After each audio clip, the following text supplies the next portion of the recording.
La seule chose qui guide nos dirigeants, c'est en réalité leur tripes. C'est pas leur tête, c'est leur tripes. Et ça va très loin parce on a même Friedrich Merz qui nous dit que l'Iran ne devrait pas être protégé par le droit international. Quand vous avez un dirigeant européen qui se prétend défenseur de valeurs de l'Union européenne, qui vous dit que le droit international devrait s'appliquer uniquement à certains et pas à d'autres, attends, on est dans des choses qui sont totalement ahurissantes. Moi, je veux bien qu'il y ait de l'opposition en Iran. Je pense bien qu'il y a des gens qui ne sont pas d'accord avec le régime, mais qu'on s'acharne chez nous à essayer de convaincre le monde que le bombardement de la population iranienne est une bonne chose et que même la population elle-même demande à être bombardée, on est dans quelque chose qui, à mon avis, devrait être puni pénalement. Mais c'est une triste constante qui montre que nous, de nouveau, on a l'impression que la démocratie nous autorise à peu près tous les crimes. La démocratie n'est pas faite pour ça. La démocratie n'est pas faite pour cacher des crimes.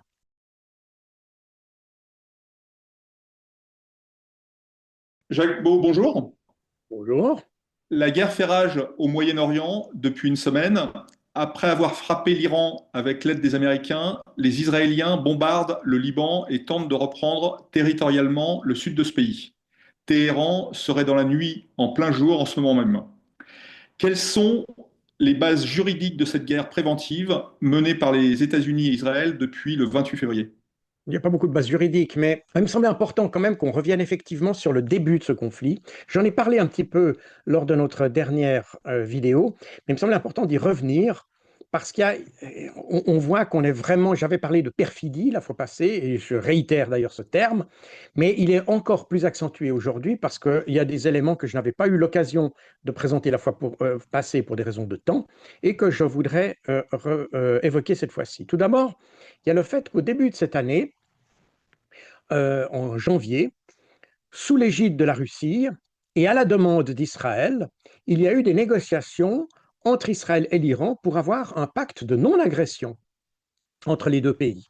Et ça a été fait donc à la demande d'Israël. Les Iraniens ont été méfiants à cette demande, ils avaient raison d'ailleurs, comme on le voit aujourd'hui, mais ils ont répondu positivement et on a eu dans les médias, pas les médias européens, d'ailleurs aucun média européen n'a parlé de ça, mais dans les médias israéliens et les médias russes, on a parlé de cet accord qui était destiné à en fait, une sorte de mesure de confiance, si vous voulez, pour éviter qu'il y ait un conflit au Moyen-Orient. Alors, comme on voit, le pacte de non-agression n'a évidemment pas fonctionné, puisque Israël a même attaqué. Et puis, on a eu ensuite, en février, un processus de paix sous l'égide, alors cette fois-ci, des États-Unis, qui s'est déroulé à Genève pour des raisons que j'ai expliquées la fois passée, et que les États-Unis ont, pour beaucoup, ont tout fait pour faire capoter en exigeant des Iraniens, en faisant des demandes qui étaient très nettement exagérées et en dehors, en fait, même de ce qui était nécessaire pour avoir la paix, on peut dire, et qui étaient destinées, les demandes américaines étaient pratiquement destinées à être refusées, si on peut dire ça comme ça. Et c'est comme ça que beaucoup d'observateurs l'ont observé, mais ça a lieu fin février. Donc on a eu deux processus parallèles qui ont été faits, qui normalement auraient dû, disons, indiquer aux Iraniens qu'on était dans une sorte d'accalmie ou d'un apaisement de la situation. Or, évidemment, ça n'a pas été le cas. Euh, Il me semble intéressant dans ce contexte de revenir sur la déclaration des différents pays européens parce que, comme beaucoup l'ont observé, lorsque, après l'attaque israélo-américaine, il y a eu une déclaration qui a été faite le 1er mars par différents pays européens, en l'occurrence la France, l'Allemagne et le Royaume-Uni, concernant l'attaque. Et ici, vous avez une copie du communiqué qui a été publié sur le site de la diplomatie française et qui vous montre, je lis la première phrase, les dirigeants de la France, de l'Allemagne et du Royaume-Uni expriment leur consternation vis-à-vis des attaques de missiles indiscriminés et disproportionnés lancées par l'Iran contre les pays de la région, y compris ceux qui n'étaient pas impliqués dans les opérations militaires des États-Unis et d'Israël. Par conséquent, on a des pays européens qui ne disent pas un seul mot sur l'action israélo-américaine, alors qu'elle était dans une situation de perfidie, et on va encore voir plus tard, un peu plus loin, que c'est quelque chose qui va encore plus loin que ça, parce qu'il y a eu des crimes de guerre qui ont été délibérément occultés, et donc par cette déclaration entérinée par les Occidentaux, et les Occidentaux n'ont fait que condamner la riposte iranienne. Euh, on parle d'attaques inconsidérées, etc., d'alliés proches. Alors, il faut là aussi, il faut rétablir les choses, remettre l'église au milieu du village, en quelque sorte. Les Iraniens ont clairement dit, ont averti et annoncé aux pays du Golfe, de toute la région, qu'ils ils n'avaient rien contre eux et que leurs attaques n'étaient pas dirigées contre les pays du Golfe, mais contre les bases américaines situées sur leur territoire. Et donc, il y a eu, et là, les Iraniens font une distinction très claire entre le pays et les zones qui sont d'ailleurs très souvent exterritorialisées des bases américaines qui, en fait, les Américains utilisent les pays du Golfe comme des sanctuaires pour pouvoir attaquer, et c'est exactement ce que dit en fait, ce que suggère le communiqué des pays européens, c'est qu'ils autorisent en fait les États-Unis et Israël à utiliser les autres pays comme des sanctuaires pour pouvoir mener des attaques, et ensuite on condamne les attaques en retour. Donc on est dans une situation qui est juridiquement extrêmement, pas seulement discutable, mais qui est carrément erronée, et qui montre d'ailleurs que les pays occidentaux n'ont absolument aucun regard ou comment dire, aucun respect pour le droit international. Alors, là, une des choses que les Américains ont dit, et d'ailleurs les Israéliens aussi, ils ont prétendu qu'ils faisaient une attaque préemptive, preemptive attack ou preemptive strike. Alors, je le dis en anglais parce que le mot préemptif n'existe pas vraiment dans la langue française, ou en tout cas pas dans le sens militaire.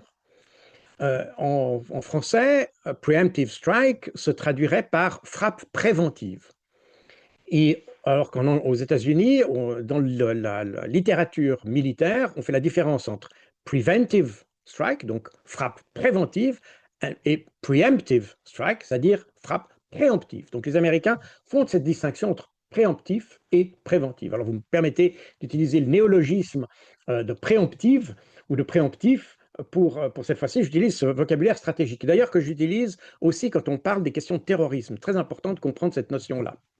Alors, quelle est la différence entre la notion de préventif et de préemptive? Alors, je reviens ici, j'ai fait rapidement un petit diagramme qui permet de comprendre ça. Une attaque préventive, c'est lorsque l'adversaire a une intention, mais n'a pas pris la décision d'attaquer. Donc, on sait qu'on a un adversaire qui souhaiterait nous attaquer, mais cet adversaire n'a pas pris de décision. Quand on parle d'attaque préemptive, ça veut dire que l'adversaire a pris la décision d'attaquer et il est en train de mettre en œuvre sa décision. Par exemple, si on prend des missiles, il a pris la décision d'attaquer et il met par exemple des combustibles liquides dans les réservoirs du missile, ou bien il charge les missiles sur des rampes de lancement, etc. Donc c'est cette phase de préparation. Et une attaque préemptive signifie qu'on s'attaque à l'adversaire au moment où il prépare ses armes, qu'il se prépare à l'attaque en quelque sorte. Et puis, il y a peut-être une autre nuance qu'il faut donner avec la notion de défensive. La défensive, c'est lorsque l'adversaire a déjà débuté l'attaque, et on est dans le cas de légitime défense. Donc, dans le cas qui nous intéresse, l'Iran se trouve dans une situation clairement défensive, et il est dans le cas de légitime défense, alors que les pays comme les États-Unis et Israël, qui ont prétendu qu'ils faisaient une attaque préemptive, eh bien, ils n'ont pas réussi à démontrer, et d'ailleurs les services de renseignement américains ont d'ailleurs, comment dire, constaté qu'il n'y avait pas de signes ou d'indications, ou plus exactement d'indicateurs pour une attaque préemptive. Par conséquent, on est dans une attaque qui est totalement illégale, quel que soit le point de vue. Alors évidemment, et nos médias sont là pour dire ah oui, mais l'Iran a attaqué sa population, et d'ailleurs c'est comme ça que Pete Hegseth, etc., et le président Trump d'ailleurs ont justifié leur attaque sur l'Iran. Alors, on peut penser ce qu'on veut du régime iranien, peut-être qu'il a attaqué, peut-être pas, on aura l'occasion peut-être d'en reparler, mais ça n'est pas une justification pour déclencher une guerre. Vous pouvez prendre le problème comme vous voulez, sinon On aurait pu imaginer que les États-Unis aient pu attaquer la France lors de l'épisode des Gilets jaunes, par exemple, puisqu'on avait quand même une réponse assez brutale du gouvernement. Alors, il n'y a pas eu autant de morts qu'en Iran, mais enfin, il y en a quand même eu beaucoup si on prend les standards ou les normes suisses, par exemple, et ça aurait pu justifier une attaque contre la France, si on était dans cette logique-là. Or, ça n'est pas le cas. On a la Charte des Nations Unies prévoit qu'on n'a pas droit à l'ingérence dans les affaires d'un autre pays, quelle que soit la manière dont on apprécie ce pays et quelle que soit sa manière de gouverner son pays. Et ça, c'est une règle qui s'applique d'ailleurs tout aussi bien à la, comment dire, comme je dis, aux pays occidentaux qu'aux autres pays. Mais comme on le sait, c'est toujours les pays occidentaux qui attaquent les autres. Donc, donc l'idée est comme Donald Trump l'avait dit, qu'il s'agissait d'attaquer des menaces imminentes, c'est-à-dire dont on pouvait quantifier comment dire, la dangerosité et l'imminence. Eh bien, ça n'a pas été le cas. Et puis, comme je l'ai dit, ils ont justifié ça par des activités menaçantes, un groupe vicieux composé de personnes très dures et terribles, enfin, etc., etc. Tout ça ne justifie en aucun cas une attaque militaire, quelle que soit la manière dont vous puissiez comprendre, accepter ou pas accepter ou interpréter comment dire, les actions de l'Iran. Tous ceux qui acceptent ce type de justification, eh bien, en réalité, se rendent coupables, eux aussi, d'une certaine manière, de complicité de crimes de guerre. Voilà pour ce qui est de comment dire, de la légalité de cette chose-là. Par contre, et par ailleurs, il y a aussi une autre chose dont qu'il faut évoquer ici, parce qu'il y a une chose que je voulais évoquer également, c'est le fait que, et que ce n'est pas totalement anodin, et qui montre d'ailleurs la problématique qu'on a dans nos définitions, à la fin février, l'Iran a désigné les forces navales et aériennes de l'Union européenne, des pays de l'Union européenne, donc y compris la France, la Belgique, etc., d'entités terroristes. Parce que ce sont des entités qui ont bombardé des populations civiles à des degrés différents et dans des contextes différents. Toujours est-il que l'Iran les considère comme entités terroristes. Alors vous voyez bien, intuitivement, on se rend bien compte que nos militaires ne sont pas des terroristes. Mais quand on désigne les Iraniens, et notamment les gardiens de la Révolution, comme des terroristes, il faut penser que les Iraniens, eux aussi, ne les voient pas comme des terroristes. Et que par conséquent, quand on commence ce jeu de mettre des désignations les uns sur les autres de terroristes, on voit que c'est quelque chose qui finit nulle part. Plus exactement, ça veut dire qu'un pilote, ou par exemple le chef des forces de défense belges, qui est un ancien pilote, pourrait être considéré comme terroriste par l'Iran. Et si l'Iran applique les mêmes règles que les États-Unis, vous voyez dans quel chaos on va. Alors, je pense que les Iraniens sont plus sages que les États-Unis, personnellement. Mais de nouveau, c'est mon appréciation. Mais on comprend bien que le fait de toujours vouloir désigner les uns comme terroristes, il y a des méchants, il y a des gentils, etc., on n'en finit plus, on s'empêche toute négociation, on s'empêche tout dialogue, et finalement, eh bien, ce qui se passe, c'est que les autres, quand ils ont la capacité de le faire, eh bien, ils nous rendent l'appareil. Et donc, nos militaires, même si personnellement, je ne pense pas que ce soit ça, mais le point de vue des Iraniens est que nos militaires sont des terroristes. Et donc, il faut qu'ils s'attendent à ce qu'il puisse y avoir des actions contre eux, comme nous, on mène des actions contre des terroristes.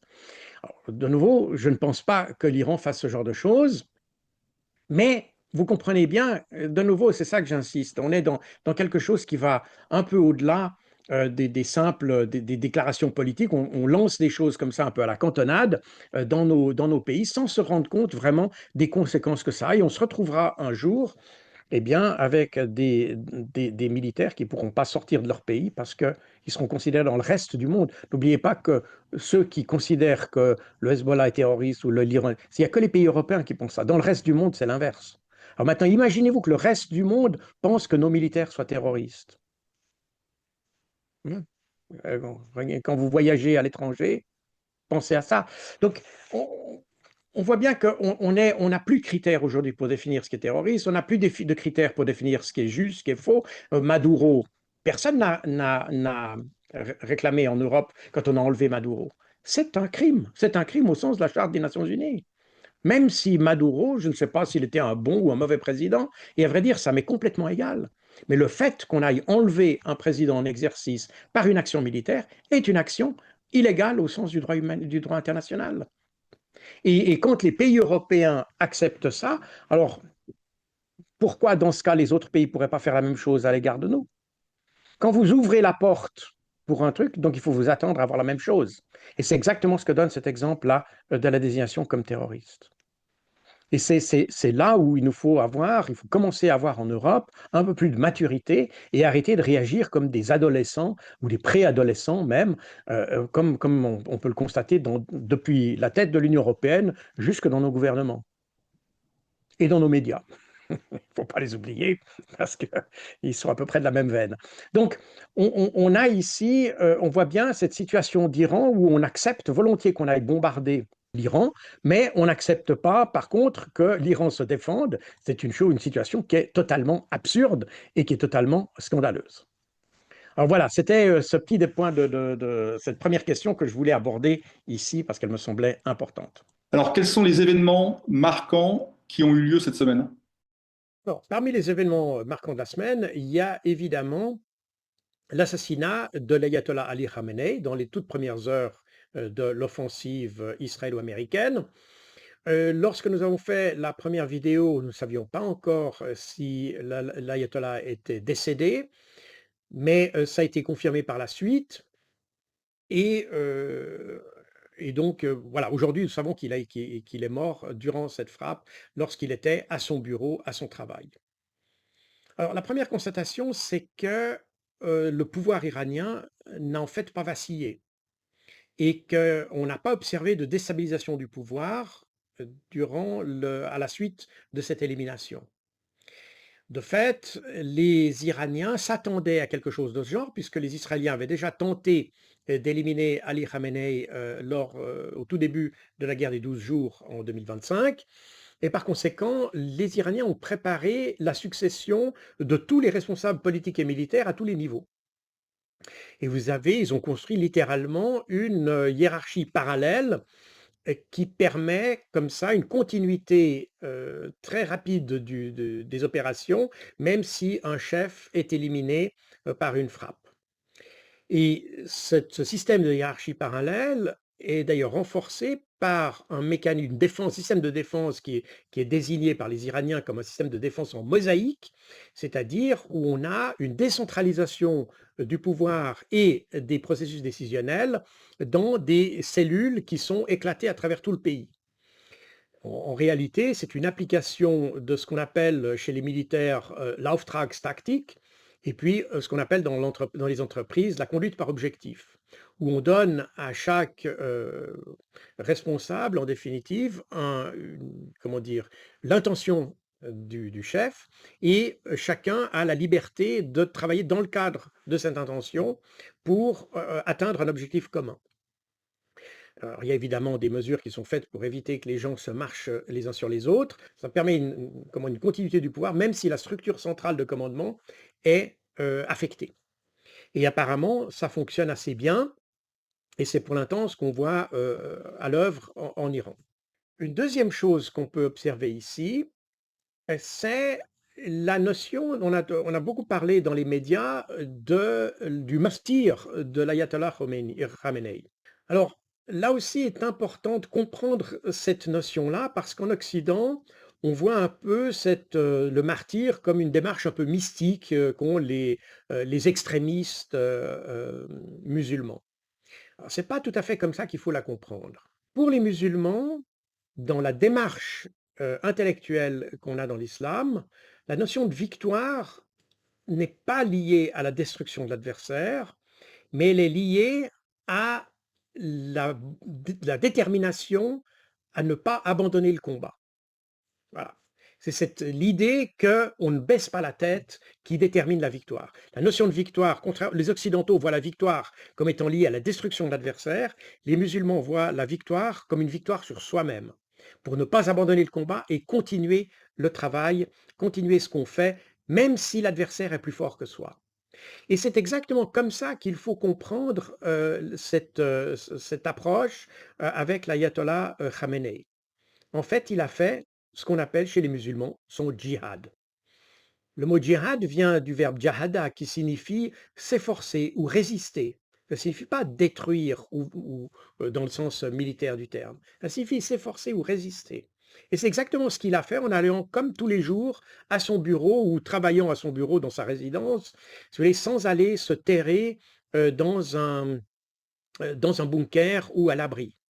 Et c'est important de comprendre cette notion parce que ça détermine aussi la manière dont il faut comprendre l'approche des Iraniens, pas seulement de l'ayatollah Khamenei en l'occurrence, mais des Iraniens dans leur ensemble par rapport à ce conflit.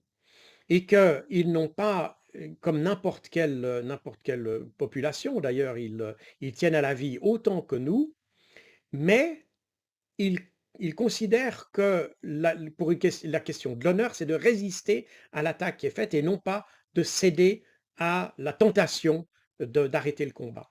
Donc ça me semble être quelque chose qui est important à relever. Le troisième point peut-être qu'il faut relever, qui est lié à l'élimination d'Ali Khamenei, c'est le fait que durant cette semaine, les Iraniens ont eu leur processus pour désigner un successeur au guide suprême.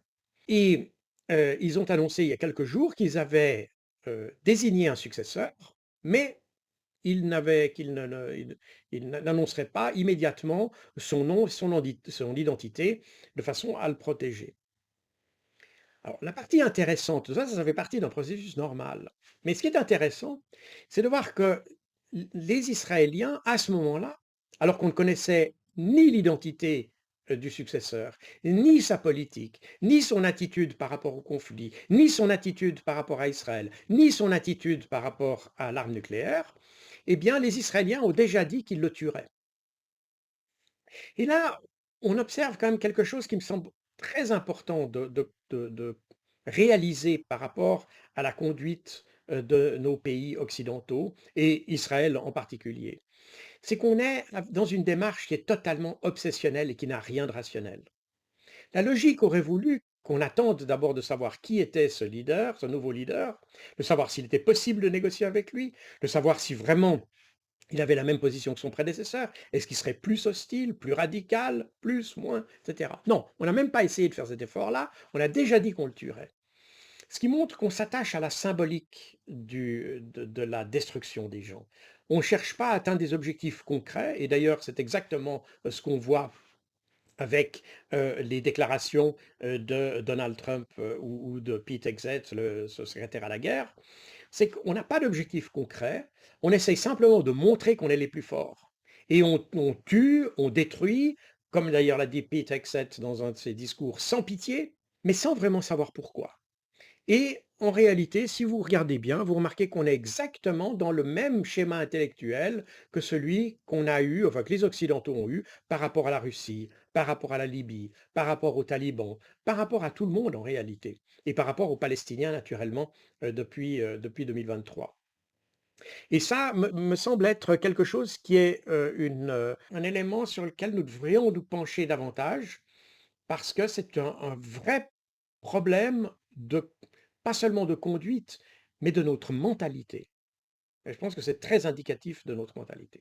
Toujours est-il que il y a eu le même jour que l'élimination d'Ali Khamenei, il y a un deuxième événement marquant qui a été important, c'est la destruction d'une école avec environ 160 enfants dans la petite ville de Minab. Alors, on va voir où c'est dans la géographie. Minab est une ville qui se situe au sud de l'Iran et qui a été touchée le 28 février par des frappes américano-israéliennes.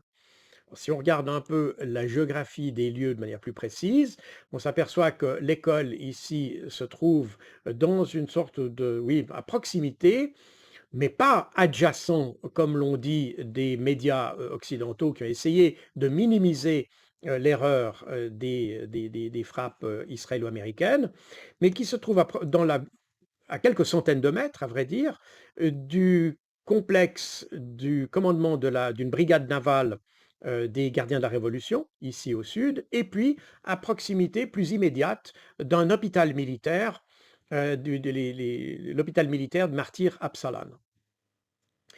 D'ailleurs, cet hôpital a également été touché par les frappes. En fait, les trois objectifs marqués en rouge ici ont été touchés par les frappes américano-israéliennes.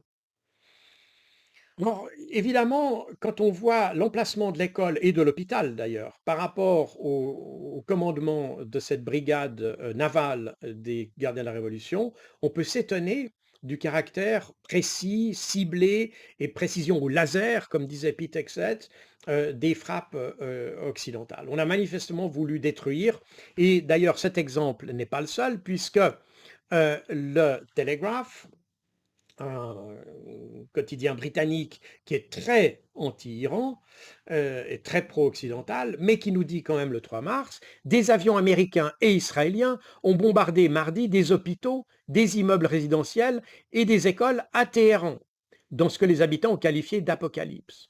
Donc on voit que le cas de Minab n'est pas isolé, qu'il y a eu à Téhéran même des attaques contre des hôpitaux et contre des écoles. Donc on est dans une démarche qui se rapproche beaucoup en fait de ce qu'ont fait les Israéliens à Gaza et qu'aucun pays européen d'ailleurs n'a condamné. On est très rapide à condamner tout de suite les Russes, etc. Mais quand il s'agit de nos erreurs, alors là, ou des erreurs des États-Unis, il n'y a aucune condamnation, même de ceux qui se prétendent très anti-Trump. Alors évidemment, les Nations Unies sont inquiétées de ça et ont demandé des enquêtes, une enquête indépendante pour clarifier ce qui s'est passé. Mais ça montre une fois de plus que les Occidentaux ont, par le passé d'abord, se sont permis un peu n'importe quoi dans les pays où ils ont attaqué, parce que ce n'est pas la première fois qu'on attaque des civils. Les Belges, les Français, les Néerlandais, les Américains l'ont fait en Libye, en Syrie et en Irak, sans parler naturellement de l'Afghanistan, où tout ça s'est fait également. Et on l'a fait parce qu'on savait que les pays contre lesquels on se battait n'avaient pas les moyens de rétorquer. Et il est bon aujourd'hui, si on avait condamné toutes ces entorses au droit international humanitaire, si on avait condamné ces attaques contre les civils, eh bien on aurait aujourd'hui des pilotes qui seraient sans doute plus soucieux de ce qu'ils font, qui planifieraient sans doute beaucoup mieux leurs attaques, et ça nous éviterait d'être dans des situations où l'Occident, parce que l'image de l'Occident, une fois de plus, dans ces situations, est mise à mal. On passe pour des gens qui ont absolument aucun respect pour la vie, aucun respect pour les populations locales. Alors on peut être contre le régime, on peut être contre les dirigeants, mais pourquoi est-ce qu'il faudrait qu'on soit également aussi sans pitié contre la population civile? Et le fait aujourd'hui d'ailleurs que les Américains ont d'ailleurs, Pete Hegseth a nié que ce soit les Américains qui l'ont fait, même Donald Trump a prétendu que c'était les Iraniens eux-mêmes qui avaient bombardé leur école parce qu'ils avaient des missiles qui ne fonctionnent pas et qu'ils ils savent pas viser les objectifs, etc. Alors, je rappelle quand même pour ceux qui s'intéressent que CNN, dès le premier jour, quand on a su cette attaque sur l'école, CNN a fait son enquête et a constaté que les différentes accusations qui prétendaient que l'école avait été touchée par un missile antiaérien iranien qui avait failli, eh bien, ils ont pu constater que ça n'était pas le cas et que c'était bien une frappe américano-israélienne qui avait tué ces 160 enfants. Et là, il y a quand même quelque chose qui est scandaleux. Et alors évidemment, l'erreur peut avoir lieu sur le champ de bataille, ça je n'en disconviens point, mais ce qui est écœurant, c'est qu'aucun pays occidental n'a eu le courage de dénoncer ça et de se distancer de ce genre d'actes. Donc on a vraiment ici des dirigeants qui sont des lâches, il n'y a pas d'autre mot, et ça, finalement, ils légitimisent ou ils légitiment le combat des Iraniens, et finalement, c'est nous qui sommes les grands perdants d'actions de ce genre-là. Et alors, il y a un deuxième événement qui entre un petit peu dans la même veine de cette manière, comment dire, peu civilisée, pour ne pas dire primitive, de faire la guerre contre les Occidentaux. Ça a été le coulage d'une frégate iranienne au large du Sri Lanka. On en a peu parlé, mais c'est une frégate qui avait été envoyée, qui avait participé en Iran à un exercice commémoratif. Donc c'était une cérémonie en réalité des forces navales auxquelles avait été invité. C'est un bateau qui était donc totalement désarmé, qui n'avait aucune mission de combat et qui n'était pas du tout préparé pour le combat, et qui a été intercepté dans les eaux internationales, dans l'océan Indien, et coulé. C'est les images qui ont été présentées par le ministère de la Défense américain. C'est un navire qui a été coulé par un sous-marin américain. Alors, jusque-là, on est déjà dans des choses qui sont assez surprenantes, puisqu'on a un bateau qui participait à un événement, une commémoration, qui avait absolument aucune mission de guerre. Et puis, évidemment, ça, comment dire, mis un peu en porte-à-faux le gouvernement de Modi qui n'a pas protesté contre cette affaire. Mais ce qui a encore été plus inquiétant dans toute cette histoire, c'est que les Américains, après avoir coulé le bateau, n'ont même pas tenté d'aider les marins qui étaient tombés à l'eau et qui étaient encore, si vous voulez, qui étaient des victimes, qui n'étaient pas noyés, qui étaient encore en train de nager, etc. Alors, je rappelle pour la petite histoire que pendant la Deuxième Guerre mondiale, les sous-marins allemands récupéraient les marins qui étaient des bateaux des bateaux de guerre qu'ils avaient attaqués, bateaux britanniques notamment. Et on a de très nombreux exemples où les marins britanniques ont été sauvés. Bon, c'est des actes de guerre, évidemment, on est en guerre, donc on coule un bateau, mais les marins qui sont en détresse, et c'est une règle des lois de la mer, d'aider ces gens-là, et les sous-mariniers allemands, jusqu'en 1942, eh bien, sauvaient les rescapés. Et pourquoi jusqu'en 1942? Eh bien, parce qu'en 1942, il s'est passé un événement au large des côtes africaines où un paquebot armé, je le précise, un paquebot armé britannique, avait été pris à partie par un sous-marin allemand. Et donc le bateau a été attaqué et puis il a commencé à couler. Et à ce moment-là, le sous-marin allemand s'est présenté comme tout à fait normalement, enfin normalement, selon leur pratique, pour aller sauver les rescapés. Et à ce moment-là, des bombardiers américains qui ont eu vent de l'incident sont allés bombarder le sous-marin allemand alors qu'il était en train de récupérer les passagers en détresse. Il y avait notamment des prisonniers de guerre italiens et des choses comme ça. Donc, et à partir de ce moment-là, l'amiral Dönitz a décidé qu'on ne récupérerait plus les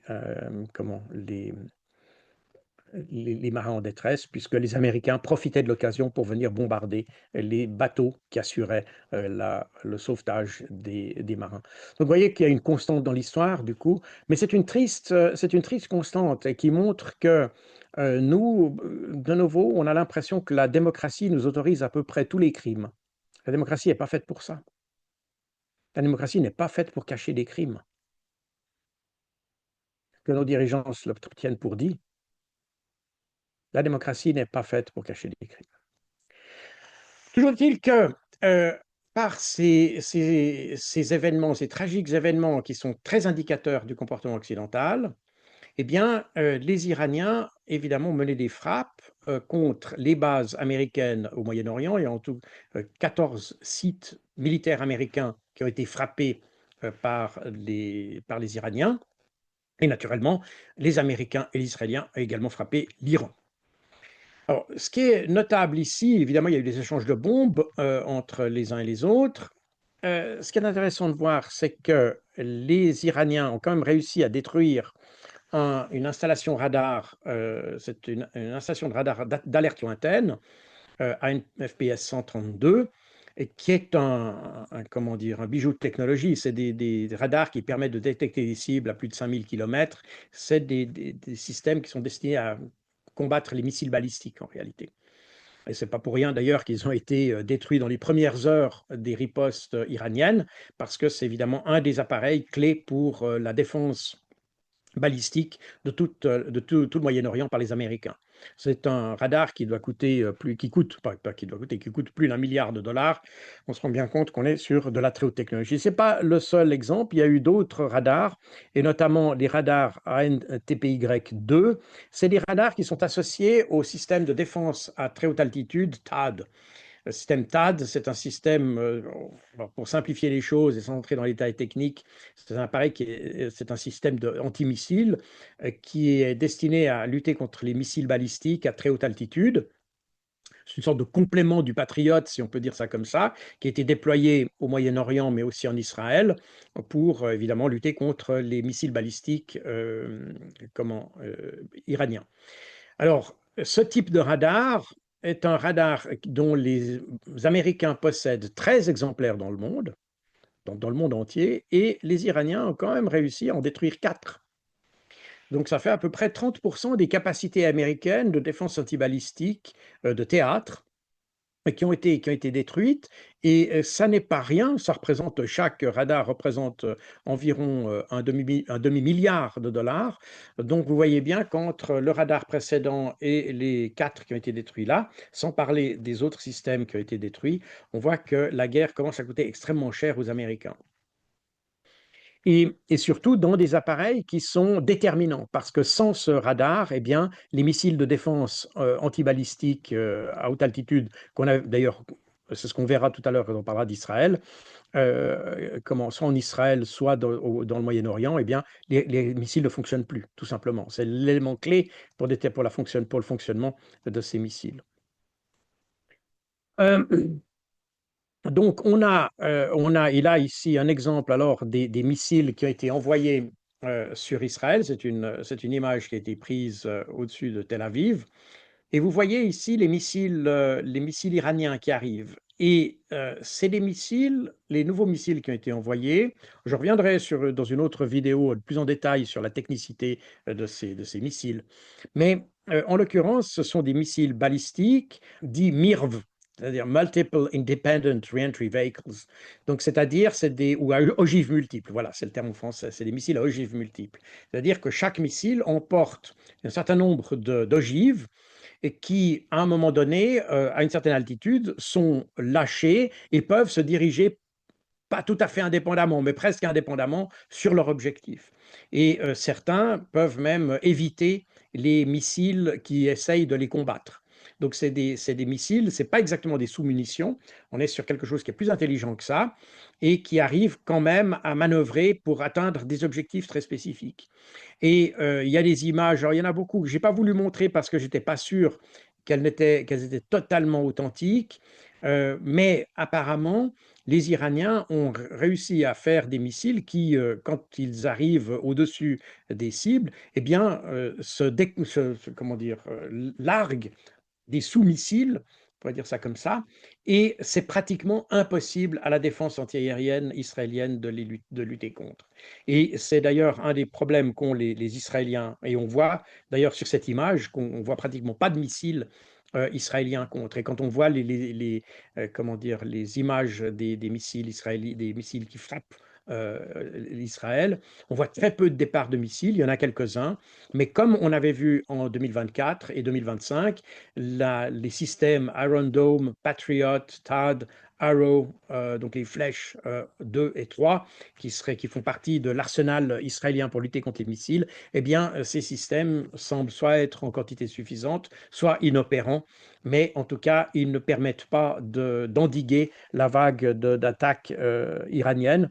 Et de nouveau, les Iraniens, on pourra y revenir plus spécifiquement dans une vidéo ultérieure, ils ont mûri en quelque sorte, grâce aux attaques israéliennes de 2024-2025, eh bien, les Iraniens ont réussi à peaufiner une tactique qui fait que, eh bien, aujourd'hui, ils arrivent pratiquement, grâce à la stratégie de tir, ils arrivent à contourner les défenses antiaériennes israéliennes pour autant qu'elles soient là.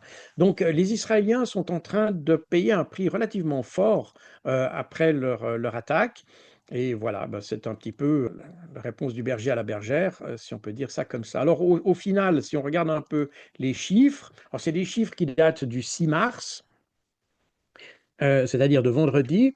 On voit ici qu'Israël a reçu en tout, alors ici c'est des bombes, il y a probablement des missiles aussi dans le tas, les chiffres ne sont pas très détaillés. Il faut dire qu'Israël a fait une censure assez stricte sur tout ce qui était, tout ce qui se passait dans son ciel, y compris les images vidéo, etc. Il y a très peu d'images qui nous parviennent parce que la censure israélienne est un peu draconienne là-dessus. Ils ne veulent pas montrer ce qu'ils ont subi. Donc Israël aurait subi à peu près 5000 attaques, on pourrait dire ça comme ça, au 6 mars.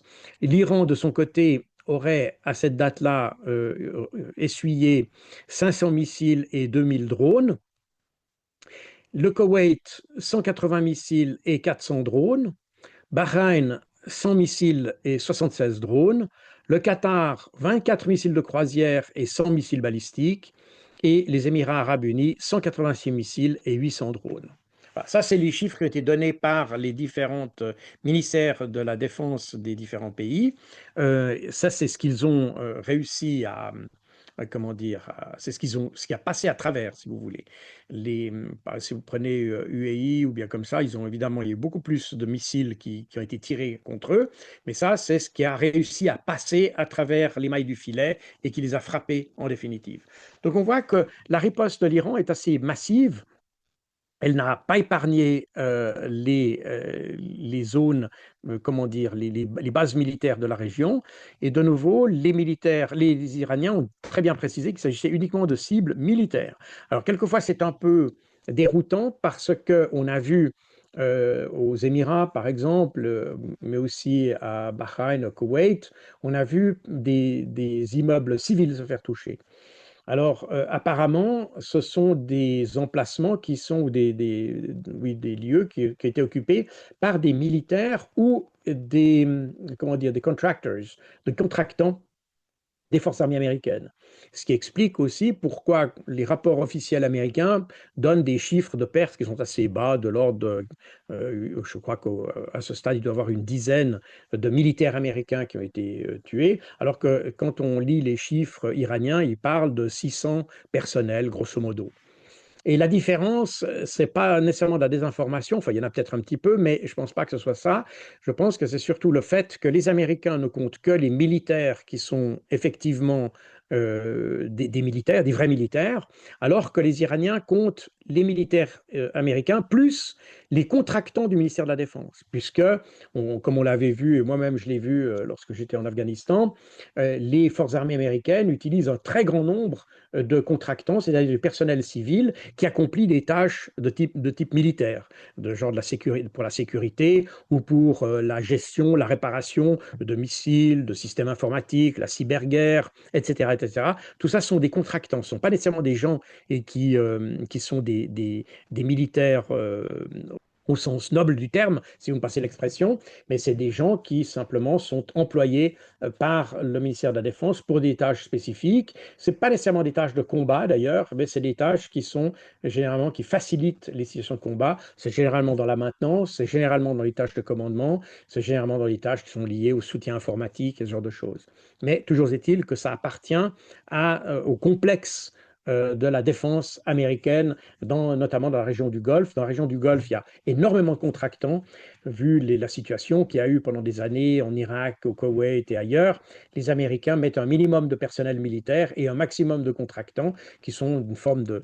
alors le terme est un peu péjoratif et c'est peut-être pas rendre justice à ces gens qui sont finalement des gens qui travaillent, qui sont des employés, mais c'est une forme de mercenariat, si vous voulez, qu'on a là dans les forces américaines pour éviter que les vrais militaires, entre guillemets, se fassent toucher par des attentats et des choses comme ça. Voilà un petit peu. Donc c'est la raison pour laquelle on a ces divergences de chiffres et apparemment les Iraniens parlent de plusieurs centaines comment dire, de contractants qui ont été, enfin de militaires, eux parlent de militaires américains, mais en fait c'est des contractants qui ont été tués. Voilà en gros ce qu'on peut dire de ce qui s'est passé cette semaine. Alors, les Américains et les Israéliens disent qu'ils ont une maîtrise totale de l'espace aérien iranien. Qu'est-ce que ça signifie? Et c'est exact déjà.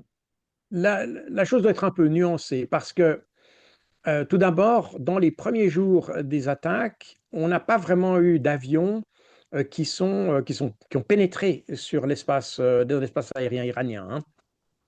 on a eu surtout des tirs à distance, c'est-à-dire qu'aujourd'hui, avec les technologies modernes qu'on a, enfin, c'est pas totalement nouveau à vrai dire, mais c'est quand même, comment dire, depuis quelques décennies, on a des armes qui peuvent être tirées à plusieurs centaines de kilomètres de distance. C'est d'ailleurs, vous avez exactement la même chose que les Russes utilisent au-dessus de l'Ukraine, par exemple. C'est pas quand il y a des frappes sur des objectifs, qu'ils soient militaires ou des centrales électriques, eh bien, c'est fait par des avions qui se tiennent à peut-être 200 km, 300 km de l'objectif. Et puis, la bombe plane, soit parce elle a une sorte comment dire, elle a un petit réacteur qui assiste sa trajectoire, ou bien ce sont des missiles une sorte de missile de croisière, on pourrait dire, qui sont tirés comme ça. Donc, c'est une pratique relativement habituelle. Ce qui fait qu'on peut attaquer dans la profondeur du territoire, enfin, dans une certaine profondeur du territoire iranien, sans exposer sa propre aviation. Alors, de nouveau, c'est là que la maîtrise de l'espace aérien est assez relative. Toujours est-il que cette dernière semaine, on a eu quand même, et peut-être ici, il y a quelques images qu'on a eues ces derniers temps qui montrent qu'il y a quand même eu des avions américains qui ont été abattus. Il y a entre 4 et 6 F-15E qui étaient basés au Moyen-Orient et qui ont été abattus par la défense antiaérienne iranienne. Enfin, c'était des avions qui étaient très proches de l'Iran ou qui peut-être même ont essayé d'entrer dans l'espace aérien iranien. Et il y a eu, comme on le voit ici sur la photo de droite, c'est aussi des drones de surveillance, c'est-à-dire des drones qui volent à très haute altitude. Ce n'est pas les petits drones qu'on voit dans le conflit ukrainien, par exemple. C'est des drones qui sont généralement, d'ailleurs pas nécessairement armés, et même rarement armés. En réalité, c'est des drones de surveillance qui volent à très haute altitude et qui peuvent rester de manière durable sur une zone de façon à surveiller les mouvements dans une zone donnée. Et ces appareils, du fait de leur altitude, du fait qu'ils se déplacent pas très vite, mais enfin ils se déplacent quand même, ne sont pas toujours faciles à atteindre. Ils ont une relativement petite signature aussi.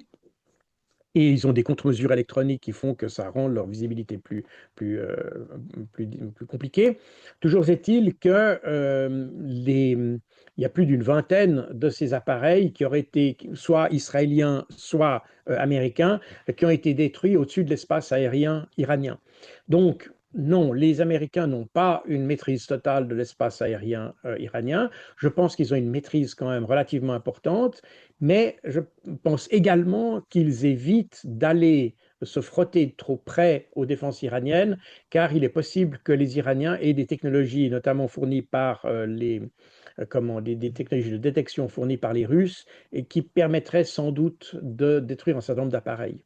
Donc voilà, les avions américains restent quand même à distance, disons, respectable de leurs objectifs et utilisent au maximum ce qu'on appelle des stand-off weapons, c'est-à-dire des armes à distance pour pouvoir atteindre leurs objectifs. D'accord. Et avez-vous des informations plus précises sur les frappes réalisées par l'Iran en Israël? Alors, il y a très peu, j'en ai parlé un petit peu, pardon, excusez-moi, c'est moi qui me trompe, voilà. Euh, J'en ai parlé un tout petit peu. Non, on a relativement peu d'informations. Ce que l'on constate, c'est que, ou en tout cas, selon les témoignages qu'on a et les déclarations iraniennes, les objectifs des missiles iraniens restent toujours les objectifs comme les postes de commandement. C'est pour ça qu'il y a certains quartiers de Tel Aviv qui ont été touchés, puisque c'est les zones ou les endroits où vous avez des postes de commandement, les postes de commandement de cyberguerre, par exemple, les centres de conduite électronique, les centres de gestion du champ de bataille, ou de champ de bataille aérien en l'occurrence, les centres comment dire, de fusion du renseignement, c'est-à-dire les centres qui récoltent les renseignements fournis par différentes sources de renseignement, comme les drones, les avions, que sais-je, y compris d'ailleurs les renseignements fournis par les Américains, et puis qui les combinent en une seule image de la situation qui est destiné ensuite à prendre des décisions.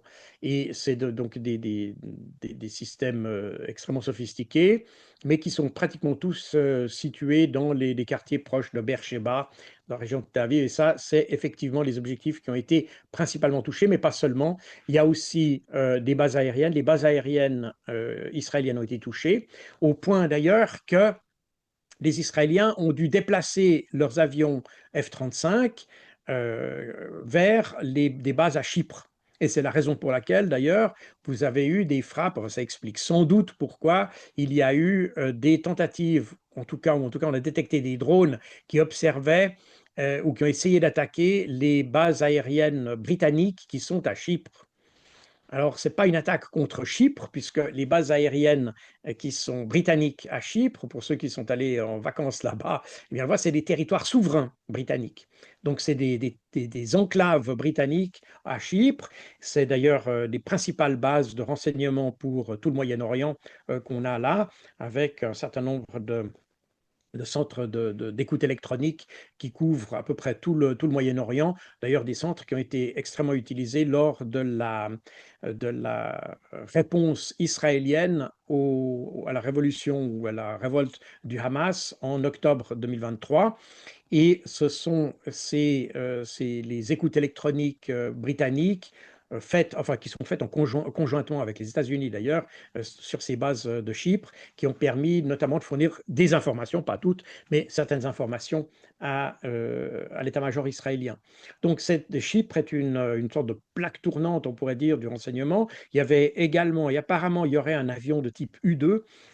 C'est des avions espions qui ont été conçus à la fin des années 50, qui restent utilisés dans l'armée américaine, enfin dans l'US Air Force pour être précis, et dans la Royal Air Force. Et il y a quelques U-2 qui sont basés à Chypre et qui assurent notamment, depuis de très hautes altitudes, la surveillance photographique et électronique du Moyen-Orient.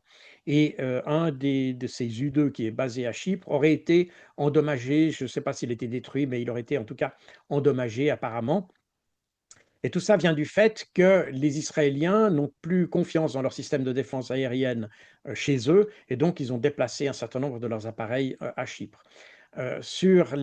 Parmi les bases qui ont été touchées, on retrouve un peu toujours les mêmes bases que ce qui avait été touché en 2025, c'est-à-dire la base aérienne de Nevatim, qui est la principale base aérienne pour les avions de cinquième génération israéliens, où on a normalement les avions F-35.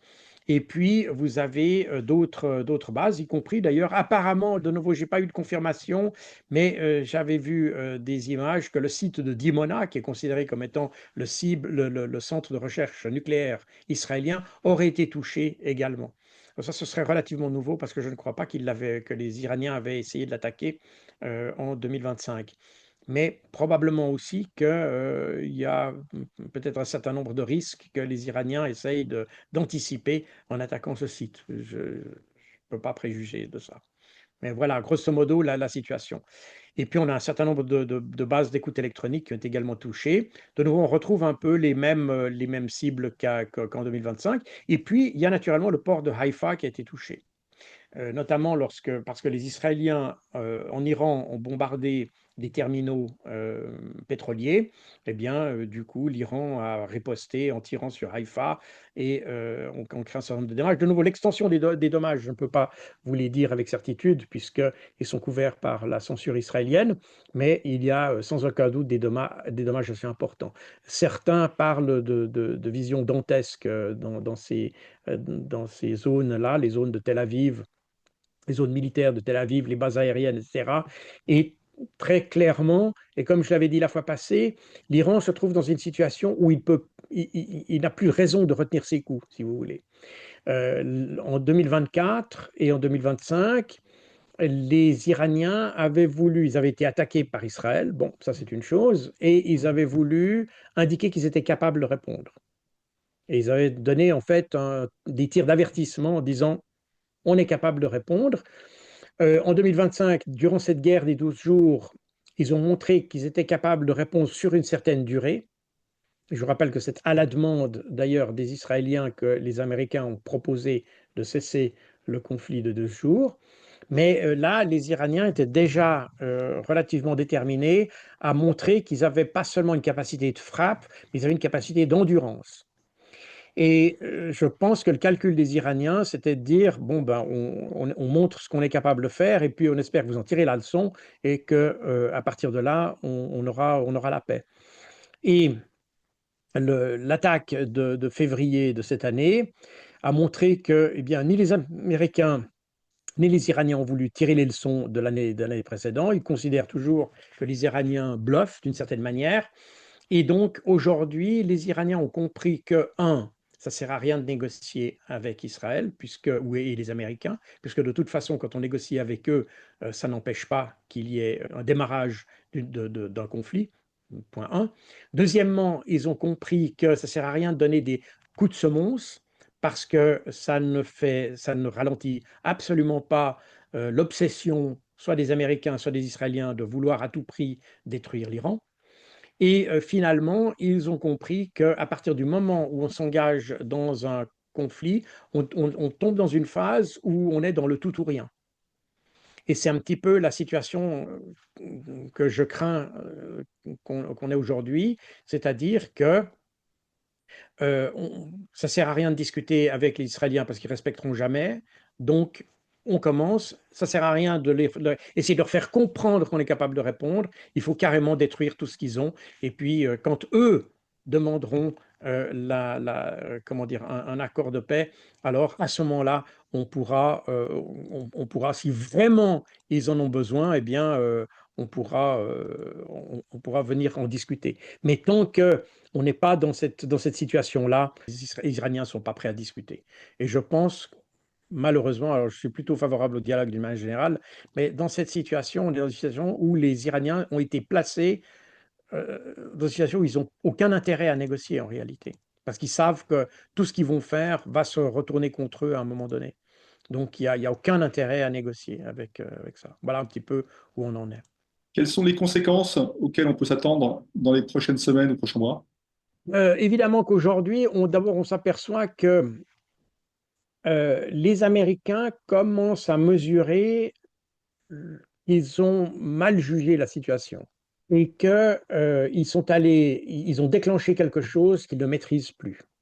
Quand on entend les discours enflammés de Pete Hegseth, etc., de discours de combat sans pitié, où on tue, on détruira, on anéantira, enfin, un discours carrément d'adolescent, hein, le discours du secrétaire à la guerre, d'ailleurs déjà le passage de secrétaire à la défense à secrétaire à la guerre, déjà ce changement de dénomination me semblait très malsain en soi, parce qu'il était indicateur d'un état d'esprit qui me semble, d'ailleurs, même pas vraiment en relation avec l'idée de faire l'Amérique, Make America Great Again, le MAGA.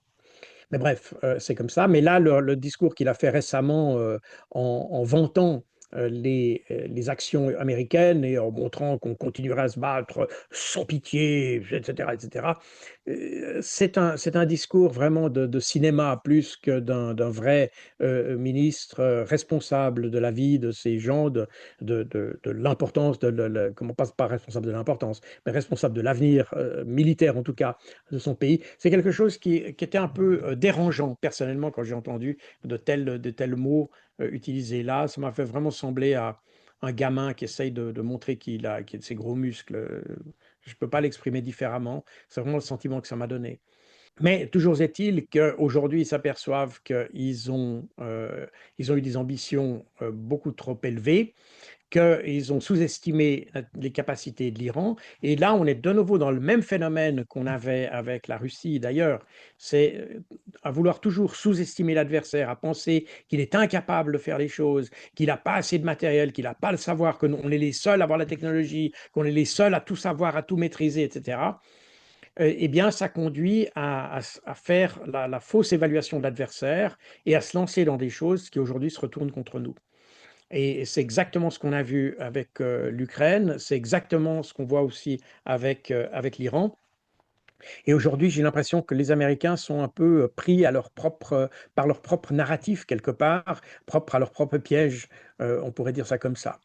Et Et comme d'habitude d'ailleurs, et c'est un phénomène d'ailleurs, c'est pas nouveau, mais on l'a vu maintenant depuis une trentaine d'années que ces guerres sans fin se perpétuent ou se reproduisent dans tous les pays, on, a, on engage les conflits sans savoir comment on va en sortir. Et ça, ça semble être parfaitement le cas. D'ailleurs, en début de semaine, les parlementaires américains ont été briefés sur l'état de la situation dans le Golfe Persique. Et ils ont été effarés précisément par le fait qu'il n'y a il y a aucune stratégie de sortie. Et on ne sait pas du tout comment comment dire, ce conflit va se terminer. Alors évidemment, la rhétorique, c'est on va gagner, on est les plus forts, on va les écraser, etc.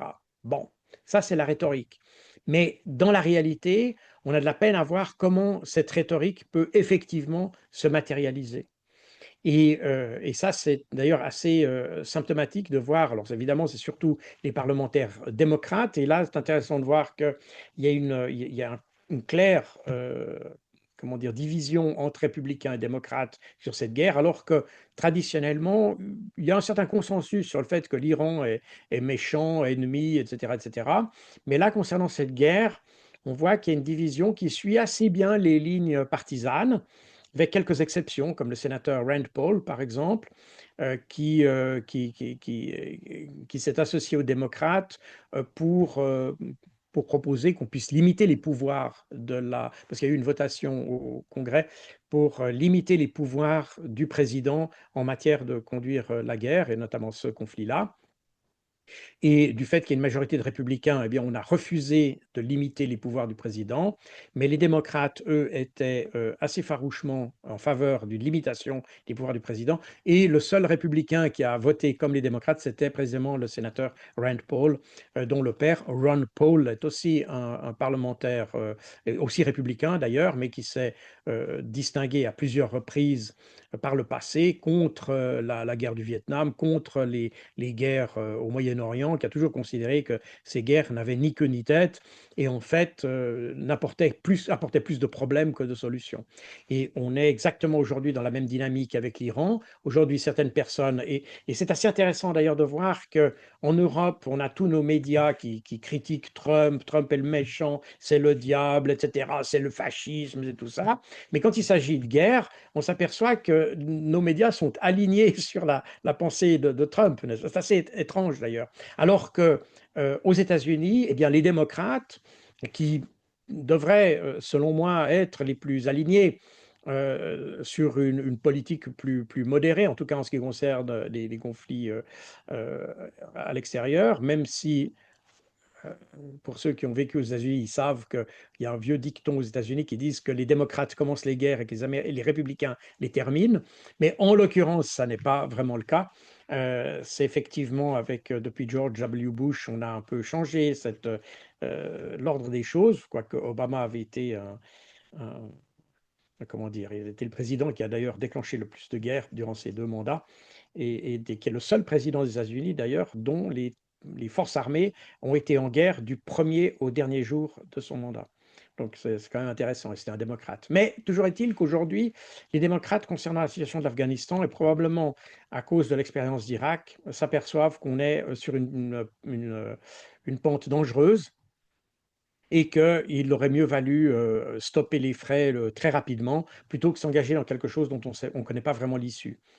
Et ils ont raison de penser comme ça, parce qu'on s'aperçoit que comme j'ai dit au tout début de cette vidéo, les Iraniens ont frappé les bases américaines qui sont sur les territoires, et ce qui montre d'ailleurs aujourd'hui, et c'est probablement aussi, il y a peut-être une intention stratégique derrière les Iraniens, même si je ne pense pas que c'était le but premier, néanmoins, il y a un élément quand même qui vient dans la rhétorique iranienne depuis quelques jours.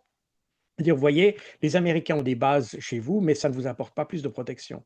En fait, le fait d'avoir des bases sur vos territoires, eh bien, vous attire comment dire, vous attire plus de problèmes que de solutions. Et cette réflexion est intéressante parce qu'on peut la rapprocher des réflexions qui ont eu, par exemple, en Suède et en Finlande, ils ont décidé de se rapprocher de l'OTAN. Et c'est une décision d'ailleurs qu'on a aussi en Suisse, de savoir si la Suisse devrait faire partie de l'OTAN, etc. Je pense que c'est une énorme erreur de penser que les Américains sont la panacée à tout. Je pense qu'il faut avoir de bonnes relations avec les Américains, mais je pense que faire partie de l'OTAN n'est pas nécessairement une garantie de sécurité.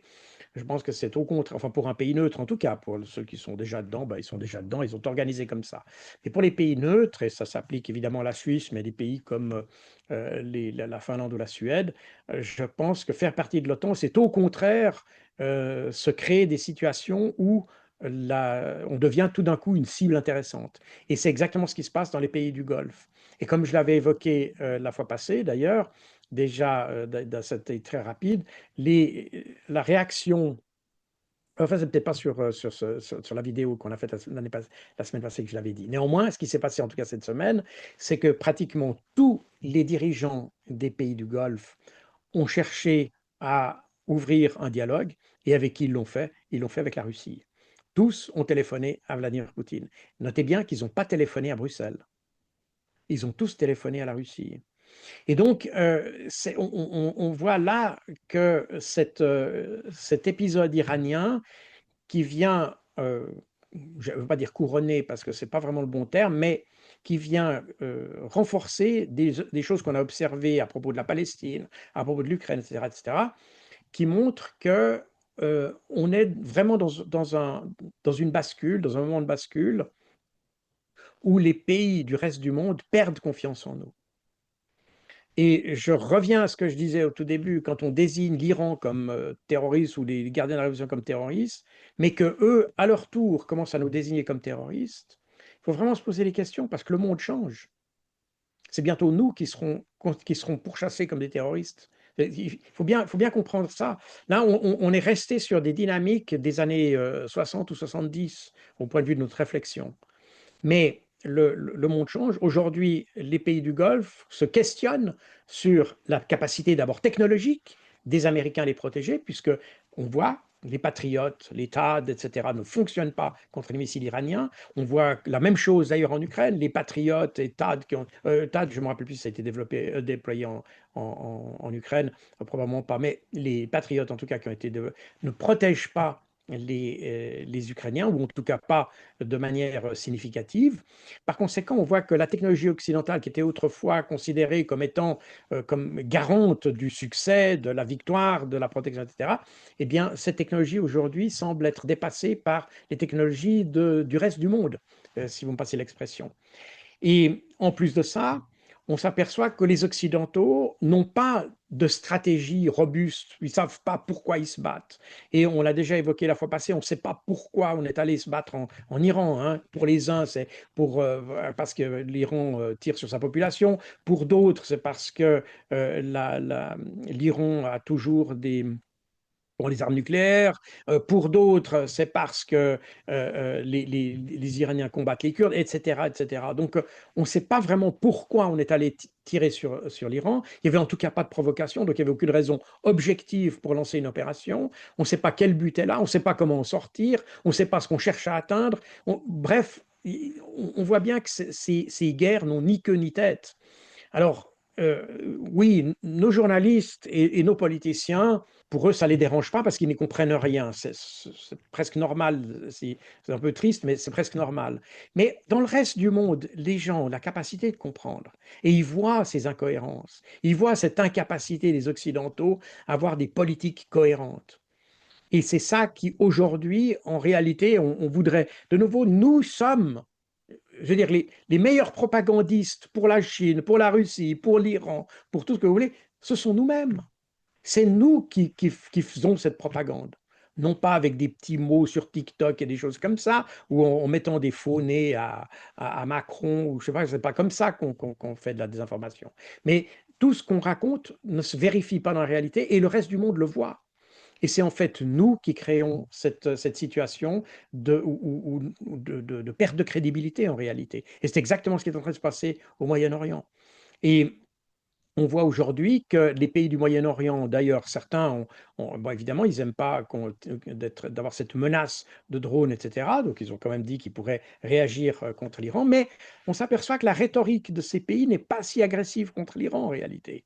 Et au contraire, vous avez certains dirigeants arabes qui ont dit, qui ont reproché aux Américains, mais regardez dans quelle situation vous nous avez mis. Parce que vous ne nous avez pas demandé notre avis pour nous mettre dans cette situation. Vous avez déclenché une attaque en partie à partir de nos territoires sans nous demander notre avis. Résultat des courses, maintenant c'est nous qui sommes visés à cause de vos décisions. Et il faut qu'une fois on commence à sortir de l'adolescence en Europe et en Occident et qu'on commence à comprendre que le reste du monde, c'est des gens qui ont une éducation bien souvent supérieure à la nôtre. En plus, nos ministres, enfin pas les nôtres, mais les vôtres en France, sont des ministres qui s'inventent des curriculum vitae. Alors bon, mais ce que je veux dire, c'est que dans le reste du monde, on a des gens qui ont des vraies capacités. Ils ne sont pas obligés de falsifier leur curriculum vitae. Vous comprenez? Ils ont des réelles capacités. Ils sont capables d'analyser les situations. Ils sont capables de voir nos déficiences. Nous, on ne veut pas les voir parce qu'on est aveuglé par notre arrogance, mais eux les voient. Et c'est ça qui va nous coûter très cher dans les années à venir. Donc cette guerre, elle va être terrible parce qu'elle va engendrer des pertes, etc., à gauche et à droite, et tout ça est évidemment tragique. Mais au-delà de ça, on est en train de remettre en question l'ensemble de nos relations avec le reste du monde. Regardez aujourd'hui Israël, par exemple. On vantait la technologie israélienne, c'était imbattable, l'armée, l'invincible du Moyen-Orient, la plus grande démocratie du Moyen-Orient, l'armée la plus morale du Moyen-Orient. Et qu'est-ce qu'on voit? Ils tirent sur des enfants par plaisir, ils ne sont pas capables de défendre leur propre pays. Leurs dirigeants, d'ailleurs, apparemment, si mes informations sont bonnes, leur dirigeant, enfin Netanyahou, est toujours en Allemagne, donc il n'a même pas le courage de rester avec la population dont il a déclenché le feu et maintenant il n'ose pas assumer. On a des technologies qui manifestement sont défaillantes par rapport à ce qu'arrivent à faire les Iraniens, qui eux sont sous embargo depuis près de 50 ans, qui ont dû développer tout ça par eux-mêmes, sans l'aide des Américains, sans les dollars américains, et sans l'aide des Occidentaux, qui ne veulent pas se brûler les doigts avec les Iraniens. Donc, ils ont tout dû faire ça par eux-mêmes. Ils ont développé leurs capacités.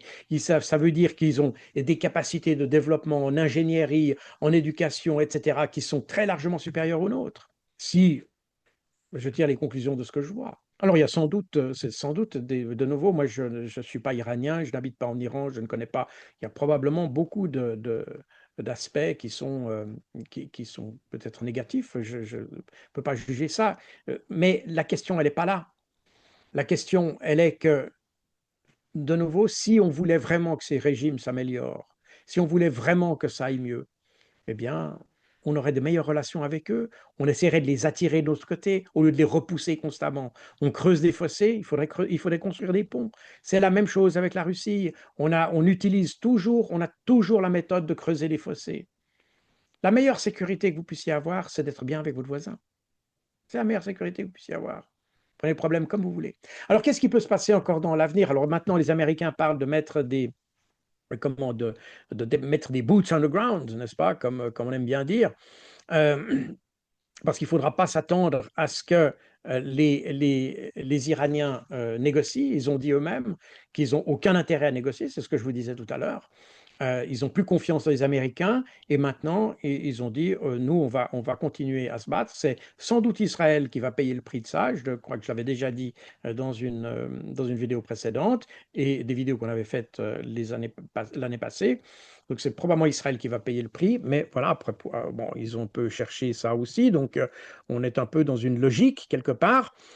Toujours est-il que les Américains, du fait qu'il n'y a pas de discussion, les Américains voudraient mettre maintenant des boots on the ground, c'est-à-dire déployer des Kurdes. Alors il y a effectivement depuis de très nombreuses années, les Américains, la CIA et les forces spéciales américaines entraînent certaines milices kurdes en Irak avec l'espoir, une fois, de les utiliser.